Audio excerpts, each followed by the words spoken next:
What's going on, guys, and welcome to Who to Sign For. Now in this series I'm giving you my recommendations on what players to sign for a specific team in career mode. But before we go on, I will say that the signings you'll see aren't designed to be realistic, and that the player ratings and potentials of the players may vary depending on what database you're using and how they perform for you during the season. Obviously you don't have to follow all the tips. This is really just a set of guidelines to give you a hand if you're stuck for ideas and want some suggestions on what players you could sign for a certain club. This is mainly aimed at those of you out there who may be new to the game and just need a little bit of advice, or for those of you out there who just want a few recommendations on what players to sign for a team that you may be using in career mode this year. So yes, Who to Sign For is back. I did two Who to Sign For series in FIFA 16 and FIFA 17, not in the past two FIFAs, but I thought FIFA 20, why not bring back a Docs classic, if you will, and do a Who to Sign For series. And I'm going to start off with Tottenham Hotspur. Spurs will be my first team to use in the FIFA 20 Who to Sign For, and the reason being is quite simple. Last year they were Champions League finalists, had an amazing year in European football, but as we know, yesterday Mauricio Pochettino left Tottenham Hotspur after several years with Spurs, and today they have announced that Jose Mourinho is back in the football world and is going to be taking over as Tottenham Hotspur manager. So I thought it'd be a perfect team to start off with, give some signing suggestions for you guys, because I know quite a lot of you guys will be doing a Spurs career mode this year, and also as well have my own go at who I would do for who I'd sign for a Spurs career mode. So beginning with today's episode, as you can see, we take a look at the objectives for Spurs in the first season. As you would have seen there, domestically they've got to finish in the top four of the Premier League and qualify for the Champions League for next season, and also win the FA Cup as well, pick up their first piece of silverware and win the Cup. And as for the Champions League, Daniel Levy wants you to get to the Champions League final once again. They had their first CL final last year. Levy expects the same here this season in the first season. So pretty tough aims for Spurs, finishing the top four, definitely doable with what is a very, very good team. But to win the FA Cup and to reach Champions League final as well, quite tough, but definitely doable with what is a really good side. It's a 5-star team, as you can see, lots and lots and lots of really good talent here. There are a few aging players. You've got the two centre-backs, Jan Vertonghen and Toby Alderweireld, both in their 30s. Hugo Lloris, the club captain, is also 32 years old as well. But there's also quite a lot of young talent here with Spurs too. It's a very nice mix of young talent, experienced players, and also players in their mid-20s that are pretty decent right now as well. They do have quite a few players, their deals that come at the end of the year. As you can see, the noteworthy players are Alderweireld, Jan Vertonghen, and Christian Eriksen. Lo Celso is of course a loan player, but Vertonghen, Eriksen, Alderweireld, I would recommend giving new deals to all of those players. Of course, Eriksen's 27 and 88 rated. I definitely wouldn't let the Dane go. And as for Alderweireld and Vertonghen, whilst both of the Belgian centre-halves are in their 30s now, I would still give them new deals and not look to shift them on, because they are both 87 rated and both really good centre-backs as well. So I'll keep Eriksen, Alderweireld and Vertonghen. There's a lot of young players here as well that you could let go if you wish to do so, or if you want to give contract extensions, it's totally up to you. I decided to give them contract extensions, but that's your call there, if you'd rather nurture that young talent or get a little bit of cash for them in the first window. But for the three players I put on the transfer list, these three players are here. You've got Michel Vorm, of course the Dutch goalkeeper who re-signed for Spurs after being let go at the end of his contract last season due to the Hugo Lloris injury. You've got Danny Rose, who, as we know, has told Daniel Levy he'll be letting his contract run down and leaving once his deal expires. And also Victor Wanyama, the Kenyan, who's of course had quite a few injury problems in recent years. I'd put all of those three guys on the transfer list and look to shift them on in the first window. So Spurs start the season off with a budget of around £67.2 million. With wage budget alteration, you could probably get the transfer budget up to around £70 to £75 million.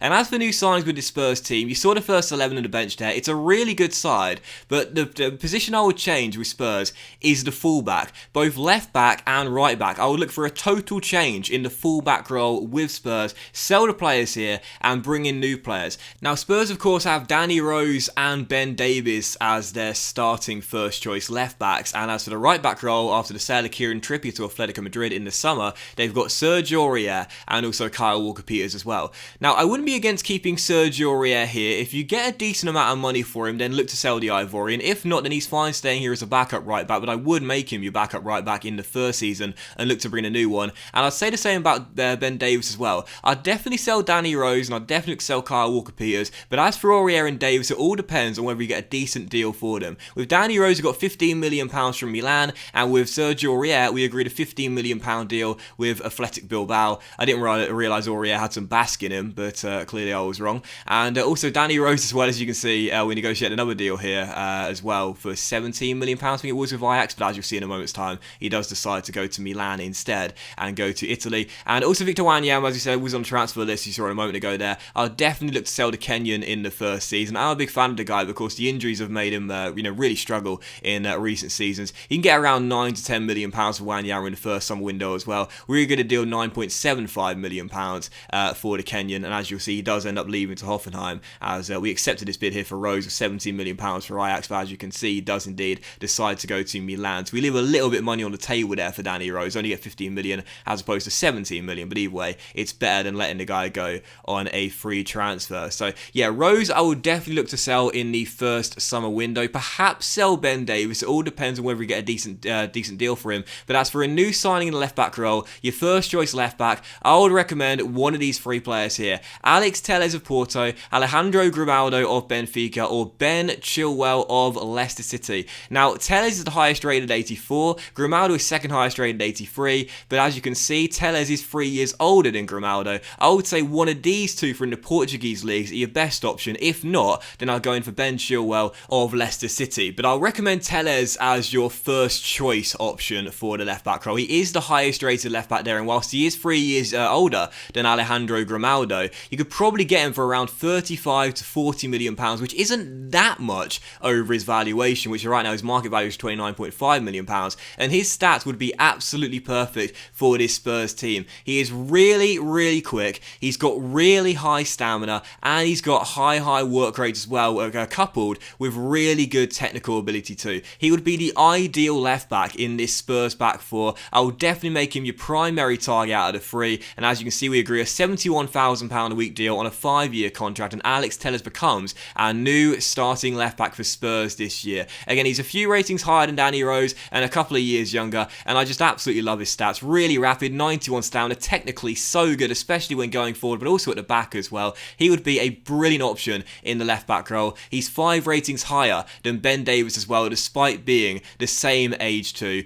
Definitely your first choice target for the left back role, Alex Telles. It would be a great signing and a really good improvement on Danny Rose. And again, for Ben Davies, if you do want to keep him here, that's totally fine. He's only 26 years old, so he's still quite young and still got a few years to go before he begins to show signs of decline. But if you can get a decent deal for him, don't be against cashing in. We agreed a deal of £18 million with, funny enough, Arsenal. Unai Emery wanted to bring Davies to the Emirates Stadium there, as Davies might be pulling a Sol Campbell. But yeah, we've got £18 million for Davies as he swaps Tottenham Hotspur Stadium for the Emirates Stadium. And again, that one's totally up to you. If you want to sell Ben Davies, feel free to do so. If you get a decent amount of money, feel free to do so. Otherwise, don't put him on the transfer list. It all depends on whether you get a decent deal for him. I wouldn't undersell him and look to force him out of the club, but if you get a decent deal, I wouldn't be against letting him go. But so we did sell Wanyama for £9.75 million to Hoffenheim as well. Again, one of the three players I definitely would put on the transfer list at the start of the season. And after we have sold Ben Davies, if you were going to sell both your left backs in Rose and Davies, you would want a backup to come in and play understudy for Alex Telles. And he was on the shortlist a moment ago, and I thought we might as well bring him in as well for a backup. Ben Chilwell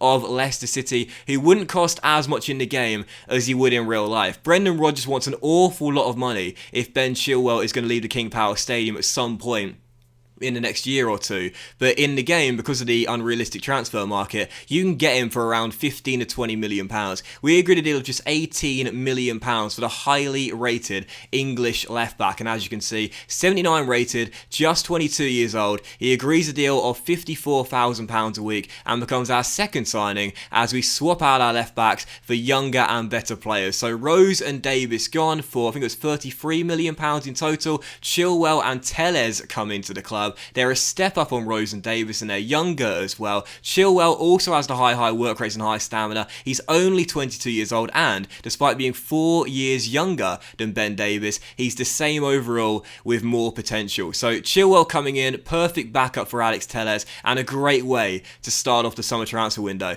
Now again, for the right back role, I would recommend selling Kyle Walker-Peters, and if you can get a decent amount of money for Sergio Aurier, look to sell him as well. We got £15 million for the Ivorian as he goes to Athletic Athletic Bilbao. And as for the new right back I would bring in for Tottenham Hotspur, it will be this guy right here. You can see on the shortlist I had no other options. This is the sole target for a new right back for Tottenham Hotspur if I was doing a Spurs career mode. It's Ricardo Pereira of Leicester City. So just sign Chilwell. I'll try and bring his mate Pereira with him as well. This guy will cost you a lot of money, but believe me, he'll be worth every single penny. I think Pereira is one of the best right backs in the division. He is absolutely superb, and he will cost you upwards of £40 million.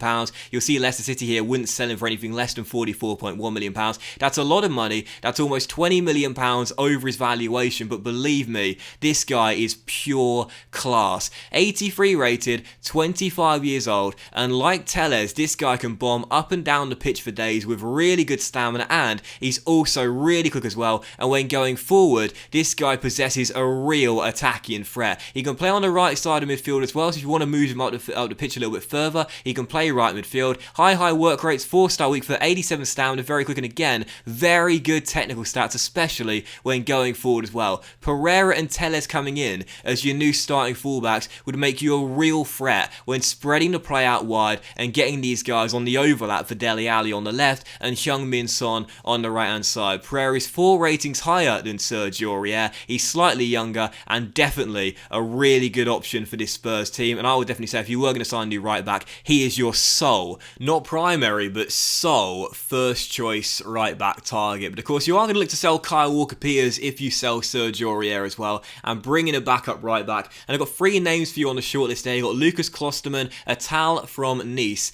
and also Fabricio Bustos of Independiente. All 3 of these young right backs will be a decent backup option for your new man as your new number 2, but I would probably recommend Klosterman because he is a right back, he's 23 years old, and whilst he doesn't have it listed in his positions, at 6'2" and the best defensive stats of the 3, I think this guy could possibly play centre back. And of course, with Alderweireld and Vertonghen both being in their 30s, you got Davinson Sanchez, of course, a really great young centre back, and of course Juan Foyth as well. This guy, if they're not doing a job for you, could be moved in to play centre back. With a 3-star weak foot and left back in his listed positions, he can also play on the other side of the pitch as well. I think Klosterman will be the best choice out of the 3 there, but really any of those 3 would do a decent job. The only thing I will point out though is that Fabricio Bustos has a high-low work rate, so an attacking work rate of high and a defensive work rate of low, so that is worth considering. He won't track back much, but he'll bomb up the pitch all throughout the game. So Klosterman is who I'd recommend, but again, any of those 3 would do a decent job. And of course, I would look to sell Kyle Walker-Peters as well. As you can see, we get a deal accepted here from Borussia Mönchengladbach of, I think it was £7.5 million, 7.5, no, £7.25 million Kyle Walker-Peters. Not much over his overall, not much over his transfer value. And of course, he is only 22 years old, and at 74 rated as well. He is going to get better and grow into a decent right back, but personally speaking, I look for someone that's a little bit better now as opposed to someone who will be a decent player in the future. In the end, as you can see, we delegated a deal with Watford of £8.5 million, and thankfully he chose the English side over the German side, whilst we left money on the table for Danny Rose and was it Sergio Aurier, I think it might have been.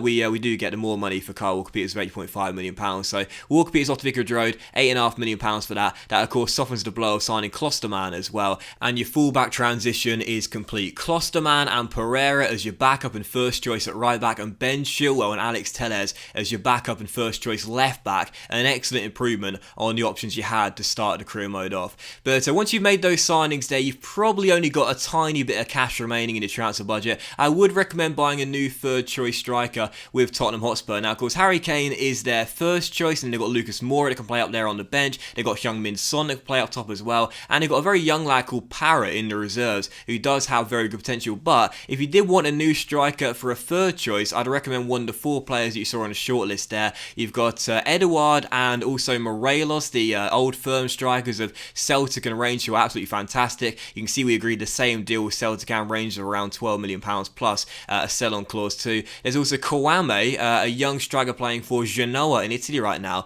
75 rated but only 21 years old. We agreed a deal of £11.5 million plus a 15% sell-on clause. And the 4th striker on the shortlist was this guy right here, Javier Puedo of Espanyol. He's the lowest rated of the 4 at 73 rated, but at 21 years old has a lot of room to get better, and you can get him for around £6.5 to £8 million, and we agreed a £6.5 million deal plus a sell-on clause as well. So Morelos, Edouard, Kouame or Puedo, I'd recommend one of those 4 strikers there for a third choice striker for your Spurs team in the first window. In the end, I opted opted for Edouard as he had the highest rating and he was the youngest at 21 years old as well. But any of those 4 strikers would be really good. You know, Edouard and Morelos are both fantastic strikers in the Scottish Premier League right now. Edouard's the guy we went in for though, and as you can see, we managed to bring him in. Odds on Edouard joined Tottenham Hotspur for £12 million plus a sell-on clause, and as you can see, he's an exciting prospect who got a lot of room to grow. 75 rated, 21 years old, and is a third choice striker. High medium work rate, 6'2", and possibly, if you want to change formation and go with 2 players up top, a partner for Harry Kane, I think they complement their games really well. They're both 6'2", and Edouard's got the pace and Kane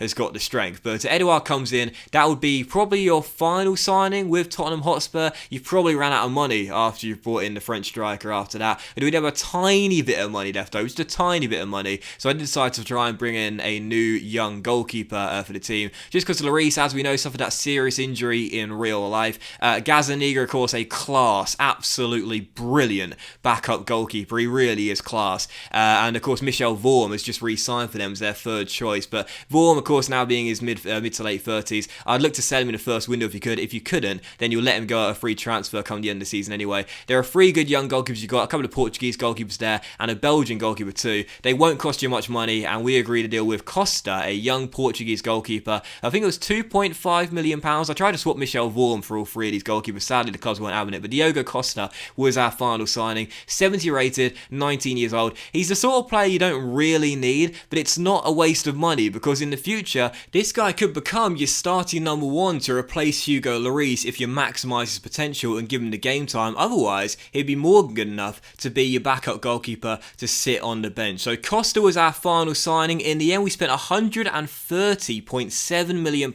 on 6 new players, but we did receive £66.25 million for selling 5 of our players. That is a big net loss of around £64.5 million or around that, but we also saved on our wages as well, pushing out some players that are on high contracts and bringing in players that wouldn't cost that much in terms of their weekly salary. And again, as you can see, our Spurs side has improved as well, particularly, of course, in the fullback area, which was our main target. A new left-back duo and a new right-back duo as well, bringing in Ben Chilwell and Alex Telles as our left-backs, and of course on the right-back role, Ricardo Pereira and Klosterman, our new duo, as well as Edouard and Costa coming in for our reserve. So as you saw, to look at the objectives there for the first season in your Spurs career mode, you have to win the FA Cup and also finish in the top 4 in the Premier League. So have a very good domestic season, and of course in the Champions League, you've got to go ahead and reach the final like you did last year. You see the Premier League season and the teams you have in the first season of the Premier League and the Champions League group as well. It is of course the same group that they have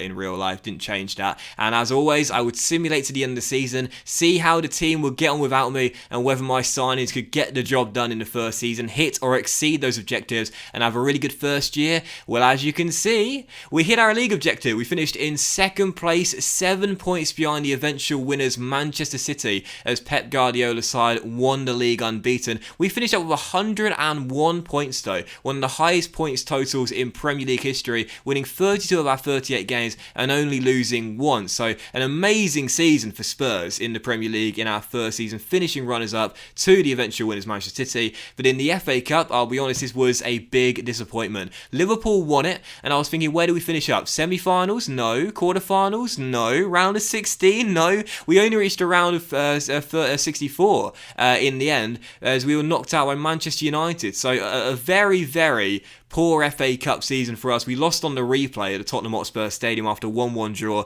at Old Trafford. So admittedly, at around the 64 stage, when we were supposed to win the competition, that was a failure, no doubt about that. And as for the Carabao Cup, as you can see, Liverpool beat us in the finals. We did reach a final in the EFL Cup. Sadly, no silverware though, as Liverpool got the win. And as for the Champions League, as you can see, Real Madrid were crowned winners. They beat Bayern Munich in the final, and we lost to the eventual winners in the semi-finals. So fell 1 round shorter than we were asked to reach by Daniel Levy. He wanted a Champions League final appearance just like last season, sadly fell 1 hurdle short, finishing in the semi-final stages and falling short in that objective as well. So in the end for Spurs, we didn't hit our objectives that I was hoping. We did finish in 2nd place in the Premier League, 101 points and only 1 defeat in 38 games. That's a really good first Premier League campaign, no doubt about that. Fantastic first Premier League campaign. But the FA Cup was an abysmal failure, no denying that.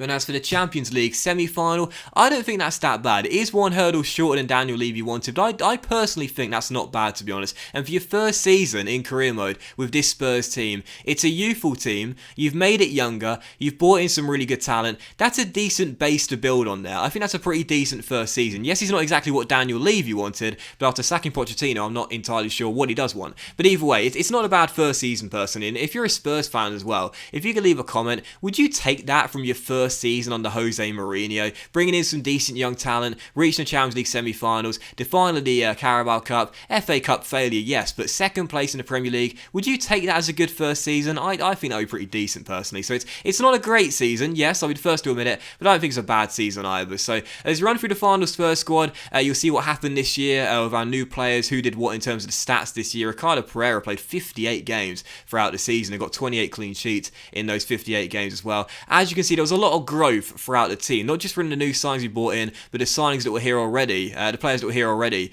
in this Spurs team. A lot of players put in really good shifts all throughout the course of the year as well, and again, a lot of players really impressed in the first season. As they do get better as well, this is a young Spurs team. With the players you've brought in, this Spurs team is just going to get better and better and better year in, year out. And let's take a look at our players that we signed. Costa grew 3 ratings in his first season at Spurs and increased his valuation by 72%. Ben Chilwell grew 2 ratings in his first season with Spurs, and as you can see, increased his valuation as well by, what was it, 33% after the 2 rating increase. Alex Telles also grew 2 ratings in his first season at the Tottenham Hotspur Stadium, and as you can see, he also increased his market valuation as well, which went up to £39.5 million, 29% increase in that valuation there. Klosterman also grew 2 ratings in his first season at the Tottenham Hotspur Stadium as well. A lovely technical stat improvements here on the German right back, and increased his valuation by 32%. And as for Ricardo Pereira, he grew 1 rating in his first season at Spurs, so not much growth in the first season, but he is 26 years old, so he's probably only going to grow about 2 or 3 ratings for the time you have him, but he's still going to become one of the best right backs in the world, still increases market valuation too. And Edouard, in his first season at Spurs, he only scored 1 Premier League goal throughout the course of the campaign, but this still did manage to grow 3 ratings in his first season, increased to 78 overall, and saw a 33% increase in his market valuation as well. So those new signings had a pretty decent first year for Tottenham Hotspur, and that's exactly who I would look to bring in if I was doing a Spurs career mode, changing those fullbacks, strengthening the positions, and also adding a bit more depth to this team as well. But let me know in the comment section down below who you would sign for a Tottenham Hotspur career mode, and if you are doing a Spurs career mode and you found these tips helpful, then please do drop a like, as I would really appreciate that very much. So thank you very much for watching the first episode of Who to Sign For, guys. Hope you enjoyed it very much. If you're a new viewer to the channel, then please do click the subscribe button, as I upload FIFA career mode videos every single day. And also let me know in the comments as well what team you want me to do next in Who to Sign For series, and also what you think about the Mourinho appointment at Tottenham Hotspur. How's he going to get on his first season? Let me know in the comment section down below. Have a great day, guys. Much love to you all, and I'll see you for the next episode of Who to Sign For very soon.